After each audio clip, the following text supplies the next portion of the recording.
Hi hello dears, welcome back to race education. Chances miss ആണ്. ഓണം എക്സാമിന് എല്ലാവരും full marks വാങ്ങണമെന്ന ആഗ്രഹമായിട്ട് ഇരിക്കുകയായിരിക്കും അല്ലേ? പഠിച്ചു കഴിഞ്ഞിട്ടുണ്ടോ? യെസ്, പഠിച്ചു കഴിഞ്ഞാണെങ്കിൽ ഇനി നമ്മൾ ചെയ്യേണ്ടത് ക്വസ്റ്റ്യൻസ് റിവൈസ് ചെയ്യുക. ഇനി പഠിച്ചു തീരാത്തവരും കുഴപ്പമില്ല, ക്വസ്റ്റ്യൻസിലൂടെ നമ്മൾ പിന്നെ ഒന്ന് തിയറി പഠിച്ചെടുക്കാൻ പോവാണ്. അങ്ങനെയാണെങ്കിൽ ഇതാ, നിങ്ങൾക്ക് A+ നേടണമെങ്കിൽ നിങ്ങൾ എക്സാമിന് പോകുന്നതിന് മുന്നേ നിങ്ങൾ പഠിച്ചിരിക്കേണ്ട, അറിഞ്ഞിരിക്കേണ്ട കുറച്ച് ഇമ്പോർട്ടൻ്റ് ആയിട്ടുള്ള ഹൈ മാർക്സിന്റെ ക്വസ്റ്റ്യൻ ആണ് മിസ് ഇവിടെ ഡിസ്കസ് ചെയ്യാൻ പോകുന്നത്. അപ്പോൾ പെട്ടെന്ന് തന്നെ നിങ്ങളുടെ ഫ്രണ്ട്സിന് ഷെയർ ചെയ്യാം, നമുക്ക് ക്വസ്റ്റ്യൻസ് പഠിക്കാം. യെസ്, അപ്പൊ ഒന്നാമത്തെ ക്വസ്റ്റ്യൻ ഇതാണ്. Anila wishes to make an electrochemical cell using lemon. Lemon use ചെയ്തുകൊണ്ട് ഒരു ഇലക്ട്രോകെമിക്കൽ സെൽ ഉണ്ടാക്കുകയാണ്. List out the materials needed for this. എന്തൊക്കെ മെറ്റീരിയൽസ് വേണം? അപ്പൊ ലെമൺ യൂസ് ചെയ്തിട്ടാണ്. അപ്പൊ ഫസ്റ്റ് എന്ത് വേണം? ലെമൺ വേണം അല്ലേ? പിന്നെ എന്തൊക്കെയാ വേണ്ടത്? ലെമണിൽ കണക്ട് ചെയ്യാൻ നമുക്ക് കോപ്പർ ആൻഡ് സിങ്ക് നെയിൽസ് ആവശ്യമാണ്. കോപ്പർ ആൻഡ് സിങ്ക് നെയിൽസ് ആവശ്യമാണ്. ഇനി ഇതൊക്കെ തമ്മിൽ കണക്ട് ചെയ്യണ്ടേ? അതിനെന്ത് വേണം? കണക്റ്റിംഗ് വയേഴ്സ് വേണം, കണക്റ്റിംഗ് വയർ വേണം. ഇത് കൂടാതെ ഇതിൽ ഇലക്ട്രിസിറ്റി പ്രൊഡ്യൂസ് ചെയ്യുന്നുണ്ടോ നമുക്ക് ടെസ്റ്റ് ചെയ്യണ്ടേ? അപ്പോൾ ഒരു LED ബൾബ് വേണം. അങ്ങനെയാണെങ്കിൽ നമുക്ക് LED ബൾബ് ഗ്ലോ ചെയ്യുകയാണെങ്കിൽ യെസ്, ഇലക്ട്രിസിറ്റി പാസ് ചെയ്യുന്നുണ്ട്, ഇലക്ട്രിസിറ്റി പ്രൊഡ്യൂസ് ചെയ്തു എന്നുള്ളത് നമുക്ക് മനസ്സിലാക്കാം. അടുത്തത്, name a fruit or vegetable she can use instead of lemon. ലെമണിന് പകരം വേറെ എന്ത് ഫ്രൂട്ട് അല്ലെങ്കിൽ വെജിറ്റബിൾ യൂസ് ചെയ്യാം? നമ്മൾ ലെമൺ യൂസ് ചെയ്യുന്നത് എന്തിനാണ്? ആസിഡ് ആണ്. ആസിഡും കോപ്പറും അല്ലെങ്കിൽ സിങ്ക്. അപ്പോൾ ആസിഡും മെറ്റൽസും കൂടെ റിയാക്ട് ചെയ്തിട്ടാണ് ഇവിടെ എന്ത് കെമിക്കൽ റിയാക്ഷൻ ടേക്ക് പ്ലേസ് ചെയ്യുന്നത്, അത് ഇലക്ട്രിക്കൽ എനർജി ആയിട്ട് മാറുന്നത്. അങ്ങനെയാണെങ്കിൽ ആസിഡ് കണ്ടെയ്ൻ ചെയ്യുന്ന ഫ്രൂട്ട് അല്ലെങ്കിൽ വെജിറ്റബിൾ ആണ് നമ്മൾ എടുക്കേണ്ടത്. നമുക്ക് ടൊമാറ്റോ എടുക്കാം, ആപ്പിൾ എടുക്കാം, ഓറഞ്ച് എടുക്കാം, അതേപോലെ തന്നെ പൊട്ടറ്റോ എടുക്കാം. അപ്പോൾ ഇങ്ങനെ ഏതെങ്കിലും നമുക്ക് യൂസ് ചെയ്യാം. അതായത് എന്തുണ്ടായിരിക്കണം? യെസ്, ആസിഡ് കോണ്ടന്റ് ഉണ്ടായിരിക്കണം. അടുത്ത ക്വസ്റ്റ്യൻ ആണ്, ഇമ്പോർട്ടൻറ്റ് ക്വസ്റ്റ്യൻ ആണ്. Electroplating is an example for electrochemical reaction. What is electroplating? എന്തായിരുന്നു ഇലക്ട്രോപ്ലേറ്റിംഗ്? ഇലക്ട്രോപ്ലേറ്റിംഗ് എന്ന് പറഞ്ഞാൽ ഇലക്ട്രിസിറ്റി യൂസ് ചെയ്ത് ഒരു മെറ്റലിനെ വേറൊരു മെറ്റൽ യൂസ് ചെയ്ത് കോട്ട് ചെയ്യുന്നു അല്ലെ? അതായത് coating A metal with another metal using electricity is known as electroplating. List out the materials needed for electroplating copper on an iron bangle. Copper iron bangle മേലെ നമുക്ക് എന്ത് ചെയ്യണം? കോട്ട് ചെയ്യണം. അപ്പൊ എന്തൊക്കെ മെറ്റീരിയൽസ് വേണം? Draw a neat diagram of this arrangement. അപ്പൊ എന്തൊക്കെ മെറ്റീരിയൽസ് വേണം? അപ്പൊ ഇതാ നീറ്റ് ആയിട്ടുള്ള ഒരു അറേഞ്ച്മെന്റ് ഇവിടെ തന്നിട്ടുണ്ട്. കോപ്പർ വെച്ചാണ് നമ്മൾ കോട്ട് ചെയ്യുന്നത്. കോപ്പർ പ്ലേറ്റ് വേണം, അയൺ ബാങ്കിൾ വേണം. ലിസ്റ്റ് ഔട്ട് ചെയ്യണേ. കോപ്പർ പ്ലേറ്റ് വേണം, അയൺ ബാങ്കിൾ വേണം. കോപ്പർ കൊണ്ട് പ്ലേറ്റ് ചെയ്യുന്നതുകൊണ്ട് തന്നെ കോപ്പർ തന്നെ കണ്ടെയ്ൻ ചെയ്യുന്ന എന്ത് വേണം? സൊല്യൂഷൻ വേണം. ഇതൊക്കെ നമുക്ക് എടുക്കാൻ വേണ്ടിയിട്ട് ഒരു ബീക്കർ വേണം, അതേപോലെ കണക്റ്റിംഗ് വയേഴ്സ് വേണം, ബാറ്ററി വേണം, സ്വിച്ച് വേണം. ഓക്കെ, എന്തൊക്കെയാ?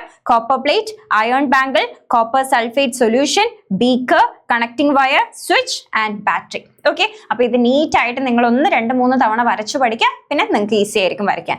അങ്ങനെയാണെങ്കിൽ കോപ്പർ അല്ലാതെ സിൽവറോ ഗോൾഡോ വെച്ച് കോട്ട് ചെയ്യുകയാണെങ്കിൽ ഏത് സൊല്യൂഷനാണ് എടുക്കേണ്ടത് എന്നുള്ളൊരു ക്വസ്റ്റ്യൻ കൂടെ ചോദിക്കും. കോപ്പർ ആണെങ്കിൽ copper sulphate solution, copper ion contain ചെയ്യുന്ന സൊല്യൂഷൻ. സിൽവർ ആണെങ്കിൽ a mixture of sodium cyanide and silver cyanide. Okay, gold ആണെങ്കിൽ a mixture of sodium cyanide and gold cyanide. Okay, അടുത്ത question, what are the difference between physical and chemical change? Important ആണ്. Physical ചേഞ്ചും chemical ചേഞ്ചും തമ്മിൽ importance അറിയണമെങ്കിൽ നമ്മുടെ shorts നിങ്ങൾ കണ്ടിരിക്കുക. അപ്പൊ അങ്ങനെയാണ് വീഡിയോ കണ്ടിരിക്കുന്നവർ പെട്ടെന്ന് തന്നെ നമ്മുടെ ചാനൽ സബ്സ്ക്രൈബ് ചെയ്യുക. ആൻഡ് ഓൾസോ ഈ വീഡിയോ ഒന്ന് ലൈക്ക് ചെയ്യുക, ഫ്രണ്ട്സിന് ഷെയർ ചെയ്യാൻ മറക്കണ്ട. യെസ്, അടുത്ത question, take some silver nitrate solution in a watch glass and add sodium chloride solution. Silver നൈട്രേറ്റും സോഡിയം ക്ലോറൈഡും കൂടെ നമ്മൾ മിക്സ് ചെയ്തു. Dip 2 pieces of cotton in the product form. അപ്പോൾ ഫോം ചെയ്ത പ്രോഡക്റ്റിലേക്ക് നമ്മൾ 2 കോട്ടൺ ഡിപ്പ് ചെയ്തു. ഒരു കോട്ടനെ നമ്മൾ ബ്ലാക്ക് പേപ്പർ വെച്ച് കവർ ചെയ്തു, ഒരു കോട്ടനെ നമ്മൾ എന്ത് ചെയ്തു? സൺലൈറ്റിൽ തന്നെ വെച്ചു. Okay, write the observations and conclusion of this experiment. Okay, ഇവിടെ സിൽവർ നൈട്രേറ്റും സോഡിയം ക്ലോറൈഡും കൂടെ കമ്പൈൻ ചെയ്താൽ ഫോം ചെയ്യുന്നത് എന്താണ്? സിൽവർ ക്ലോറൈഡ് ആണ്. ഓക്കെ, ഈ സിൽവർ ക്ലോറൈഡിലാണ് നമ്മൾ കോട്ടൺ ഡിപ്പ് ചെയ്തിരിക്കുന്നത്. ഈ കോട്ടൺ നമ്മൾ ഒന്ന് ബ്ലാക്ക് പേപ്പർ വെച്ച് അടച്ചു വെച്ചു. കുറച്ച് സമയം നോക്കുന്ന സമയത്ത് ബ്ലാക്ക് പേപ്പർ വെച്ച് അടച്ചു വെച്ചതിന് ഒരു കളർ ചേഞ്ച് ഉണ്ടാകില്ല, വൈറ്റ് കളറിൽ തന്നെയാണ് ഉണ്ടാകുക. സിൽവർ ക്ലോറൈഡിനും വൈറ്റ് കളറാണ്. അപ്പൊ അതിൽ ഡിപ്പ് ചെയ്തെന്ന് പറയുമ്പോൾ വൈറ്റ് കളറാണ്. അടുത്തത്, നമ്മൾ സൺലൈറ്റ് അല്ലെങ്കിൽ ലൈറ്റ് എക്സ്പോഷർ കിട്ടുന്ന രീതിയിൽ ഒരു കോട്ടൺ വെച്ചിരുന്നു. ആ കോട്ടൺ ബ്ലാക്ക് കളറായിട്ട് മാറിയിട്ടുണ്ടാകും. എന്തുകൊണ്ടാണ്? സിൽവർ ക്ലോറൈഡ് ലൈറ്റിനെ അബ്സോർബ് ചെയ്തിട്ട് സിൽവറും അതേപോലെ തന്നെ ക്ലോറിനും ആയിട്ട് മാറും. സിൽവറും ക്ലോറിനുമായിട്ട് മാറും. സിൽവറിന്റെ കളർ ഓൾമോസ്റ്റ് ബ്ലാക്ക് ഗ്രേ കളറാണ്. അതുകൊണ്ടാണ് കോട്ടന് ബ്ലാക്ക് അല്ലെങ്കിൽ ഗ്രേ കളർ വന്നിട്ടുള്ളത്. അപ്പോൾ ഈ ഒരു ഒബ്സർവേഷനും അതേപോലെ തന്നെ കൺക്ലൂഷനും നിങ്ങൾ ഒന്ന് വായിച്ചു നോക്കുക. Okay, yes. അടുത്തത്, 2 ആക്ടിവിറ്റീസ് ആർ ഗിവൺ. ഒന്നാമത്തത് അമോണിയം ക്ലോറൈഡും ബേരിയം ഹൈഡ്രോക്സൈഡും കൂടെ വാഷ് ഗ്ലാസ്സിൽ എടുത്തു കഴിഞ്ഞാൽ നമ്മൾ നന്നായിട്ട് സ്റ്റിർ ചെയ്ത് കഴിഞ്ഞാൽ വാഷ് ഗ്ലാസിന്റെ ബോട്ടം ടച്ച് ചെയ്ത് നോക്കിയാൽ നമുക്ക് എന്താ ഫീൽ ചെയ്യുക? Write the observation of activity 1. എന്താ ഫീൽ ചെയ്യുക? യെസ്, എന്താ നമുക്ക് മനസ്സിലാകുക? യെസ്, വാഷ് ഗ്ലാസ് എന്തായിട്ടുണ്ടാകും? തണുത്തിട്ടുണ്ടാകും അല്ലെ, കോൾഡ് ആയിട്ടുണ്ടാകും. എന്തുകൊണ്ടാണ് കോൾഡ് ആകുന്നത്? ഈ ഒരു റിയാക്ഷൻ നടക്കുമ്പോൾ ചുറ്റുള്ള എല്ലാവിധ ഹീറ്റിനെയും അബ്സോർബ് ചെയ്യും, അതായത് എൻഡോതെർമിക് റിയാക്ഷൻ ആണ്. അടുത്തത് reaction between magnesium and dilute hydrochloric acid. How can the gas produced in the reaction to be identified? Magnesium hydrochloric ആസിഡും കൂടെ റിയാക്ട് ചെയ്ത് കഴിഞ്ഞാൽ അവിടെ ഫോം ചെയ്യുന്നത് ഏതാണ്? H2 ഗ്യാസ് ആണ്. എങ്ങനെയാണ് H2 ഗ്യാസ് ആണ് നമ്മൾ ഉറപ്പുവരുത്തുക? ഒരു ഇൻസെൻസ് സ്റ്റിക്ക് ഈ ടെസ്റ്റ് ട്യൂബിന്റെ മൗത്ത് പൊസിഷനിലേക്ക് ഒരു കത്തുന്ന ചന്ദനത്തിരി കൊണ്ടുവന്നു കഴിഞ്ഞാൽ അതെന്ത് ചെയ്യും? പോപ്പ് സൗണ്ടോട് കൂടെ കത്തും. സോ പോപ്പ് സൗണ്ടോട് കൂടെ കത്തുന്നത് വേറെ ആരുമല്ല, യെസ്, അത് ഹൈഡ്രജൻ ആണ്. Okay, which form of energy is associated in these two reaction? രണ്ട് റിയാക്ഷനിലാണെങ്കിലും ഏത് എനർജിയാണ്? ഹീറ്റ് എനർജി ആണ്. ഏതാണ്? Heat energy. ആദ്യത്തെ റിയാക്ഷനിൽ ഹീറ്റിനെ അബ്സോർബ് ചെയ്യുന്നുണ്ട്, രണ്ടാമത്തെ റിയാക്ഷനിൽ ഹീറ്റിനെ എന്ത് ചെയ്യുന്നുണ്ട്? ലിബറേറ്റ് ചെയ്യുന്നുണ്ട്, പുറത്തേക്ക് വിടുകയാണ് ചെയ്യുന്നത്. Okay, which substance are obtained when sugar is heated strongly in a dry boiling tube? Okay, ഷുഗറിനെ ഹീറ്റ് ചെയ്ത് കഴിഞ്ഞാൽ നമുക്ക് എന്തൊക്കെ സബ്സ്റ്റൻസ് കിട്ടും? ഒന്ന് കിട്ടുക ബ്ലാക്ക് കളറിലെ കാർബൺ ആണ്. ഓക്കെ, ബ്ലാക്ക് കളറിലുള്ള കാർബൺ ആണ്.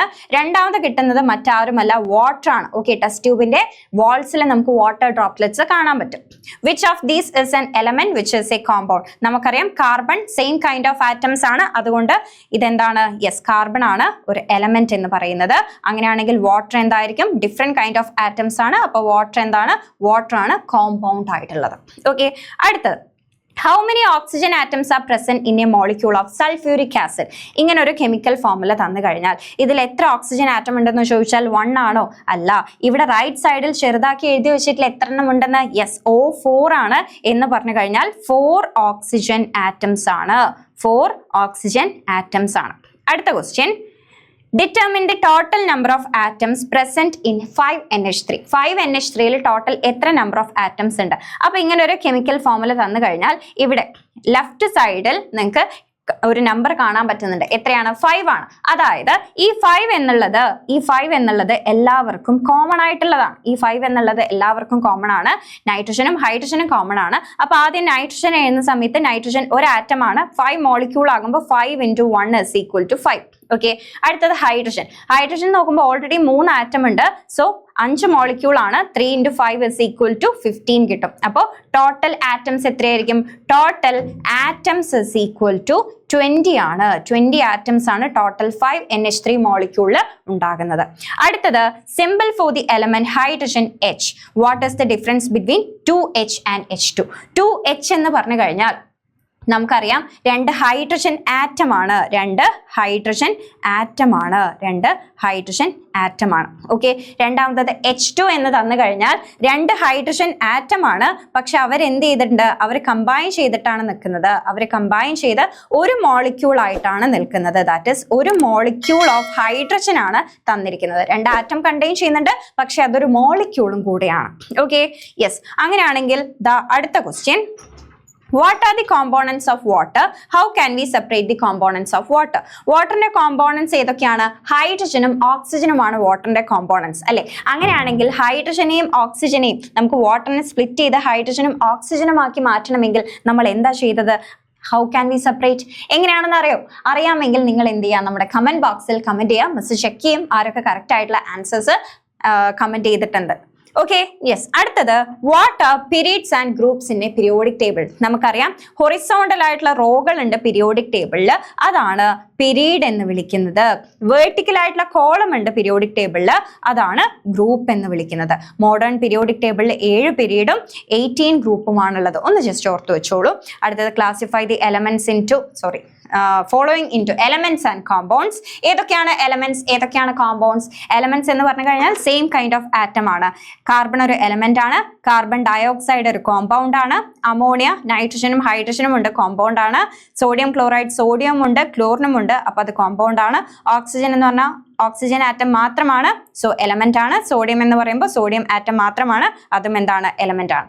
അടുത്തത് what are the advantages of Mendeleev's periodic table? മെന്റൽ ലീവിന്റെ പീരിയോഡിക് ടേബിളിന്റെ അഡ്വാൻറ്റേജ് അല്ലെങ്കിൽ മെറിറ്റ് എന്താണ്, അല്ലെങ്കിൽ ക്യാരക്ടറിസ്റ്റിക്സ് എന്താണ് ഒക്കെ ചോദിക്കും. അപ്പൊ നിങ്ങൾ പറയാ, ഒന്നാമത്തത് മെന്റൽ ലീവ് എലമെന്റ്സിനെ അറേഞ്ച് ചെയ്തത് ആറ്റോമിക് മാസിന്റെ ഇൻക്രീസിംഗ് ഓർഡറിലാണ്. Okay, ascending order of atomic mass. അടുത്തത് ഫ്യൂച്ചറിൽ പ്രെഡിക്റ്റ് ചെയ്യാൻ, ഡിസ്കവർ ചെയ്യാൻ ചാൻസ് ഉള്ള എലമെന്റ്സിനൊക്കെ എന്ത് ചെയ്തു, ബ്ലാങ്ക് സ്പേസ് ലീവ് ചെയ്തു.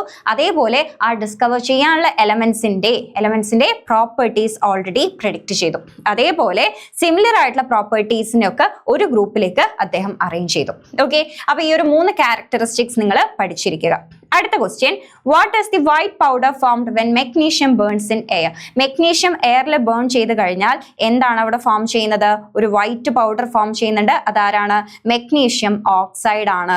B question, right it's chemical formula. Magnesium ഓക്സിജനും കൂടെ കമ്പൈൻ ചെയ്ത് കഴിഞ്ഞാൽ MgO എന്നാണ് കെമിക്കൽ ഫോർമുല ഉണ്ടാകുക. ഓക്കെ, അടുത്ത ക്വസ്റ്റ്യൻ, മാച്ച് ദ ഫോളോയിങ് ആണ്. The names of some scientists and their contributions are given below.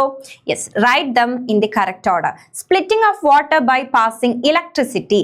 Electricity pass ചെയ്ത് കഴിഞ്ഞാൽ water split ആവും എന്നുള്ളത് ആരായിരുന്നു പറഞ്ഞത്? യെസ്, മറ്റാരുമല്ല, സർ ഹംഫ്രി ഡേവി ആണ്. യെസ്, സർ ഹംഫ്രി ഡേവി ആണ്. അങ്ങനെയാണെങ്കിൽ representation of elements by letters വെച്ച് റെപ്രസെന്റ് ചെയ്യുന്നത് ആരാണ് ഇൻവെന്റ് ചെയ്തത്? യെസ്, ബേഴ്സിലസ് ആണ്. അടുത്തത് modern periodic table Henry Moseley ആയിരുന്നു ഡിസ്കവർ ചെയ്തത്. ഓക്കെ, നമ്മുടെ ലാസ്റ്റ് ആൻഡ് ഫൈനൽ ക്വസ്റ്റ്യൻ ആണ്. കുറച്ച് സ്റ്റേറ്റ്മെന്റ്സ് തന്നിട്ടുണ്ട്. ആ സ്റ്റേറ്റ്മെന്റ്സിന് സ്യൂട്ടബിൾ ആയിട്ടുള്ളത് നമ്മൾ ബ്രാക്കറ്റിൽ നിന്നും എന്ത് ചെയ്യണം, കറക്റ്റ് ആയിട്ട് എടുത്തെഴുതാം. ഓക്കെ, അങ്ങനെയാണെങ്കിൽ മെറ്റൽസ് ആൻഡ് നോൺ മെറ്റൽസ് ആയിട്ട് ക്ലാസിഫൈ ചെയ്തത് ആരാണ്? സിമിലർ പ്രോപ്പർട്ടീസ് ഉള്ള എലമെന്റ്സിനെ ഒരു ഗ്രൂപ്പിലേക്ക് ക്ലാസിഫൈ ചെയ്തത് ആരാണ്? എലമെന്റ്സിനെ ആറ്റോമിക് മാസിന്റെ അസെൻഡിങ് ഓർഡറിൽ അറേഞ്ച് ചെയ്ത ആരാണെന്ന് അറിയോ? കമന്റ് ചെയ്യുക. കൂടാതെ നമ്മുടെ ഷോർട്ട് വീഡിയോസ് ചെക്ക് ചെയ്യുക. ആ ഷോർട്ട് വീഡിയോസിൽ മിസ് ഡീറ്റെയിൽഡ് ആയിട്ട് ഈ ഒരു ആൻസർ പറഞ്ഞിട്ടുണ്ട്. അപ്പൊ നിങ്ങൾ ചെക്ക് ചെയ്യുക. അപ്പോൾ അടുത്ത എക്സാമിന് നിങ്ങൾ എല്ലാവരും നന്നായിട്ട് തന്നെ ആൻസർ ചെയ്യുന്നുള്ളത് മിസ്സിന് അറിയാം. അപ്പൊ നിങ്ങൾ കോൺഫിഡന്റ് ആയിട്ട് തന്നെ ആൻസേഴ്സ് എഴുതാം. Okay, thank you.